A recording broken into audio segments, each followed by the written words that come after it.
Zohran Mamdani has been subject to an extraordinary amount of just really crude anti-Muslim bigotry. And he's responded by giving a speech a couple of days ago that I think is one of the most remarkable speeches that I've ever heard by an American politician. And it's about being a Muslim. I'm sure that Mamdani's advisors, some of them said to him, don't draw attention to you being Muslim. That's what they want to talk about. You go back and talk only about affordability. That's your winning message. And he emphatically rejected it in this speech.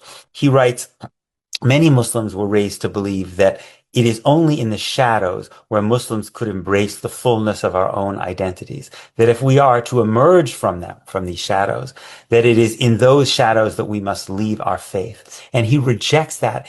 He says there are 11 days left in the campaign, and he says, I will be a Muslim man in New York each of those 11 days, and every day that follows after that. I will not change who I am. I will not change how I eat. I will not change the faith that I am proud to belong to. That is as good a statement as I have ever heard of the America and the New York that I want to live in, particularly as a Jew. It is so much the part of the reason that this country and this city has meant so much to us.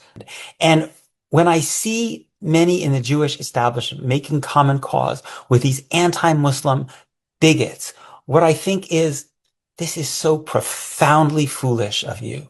Not just immoral, but profoundly foolish of you, because you are making common cause with people who see America as a tribal, white, Christian nation in which everybody else is a guest, and everybody else has to be on their best behavior, which means taking care not to offend the dominant tribe politically or culturally. And if you don't think that that's also going to apply to Jews, you're fucking kidding yourself, right? Either you fight for an America in which people of all backgrounds can bring all of themselves into the public square without apology, which enriches this country and the city immeasurably, or you ask everybody who's not of the dominant group to subordinate a part of themselves. That's what Zohran Mamdani was rejecting. I am so excited when I think about the pride that Muslims in New York will feel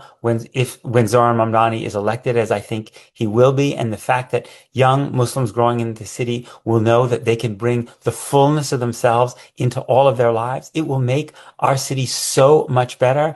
And I really, really hope that Jewish New Yorkers will recognize that experience and realize that this is also what we have wanted in America and in New York.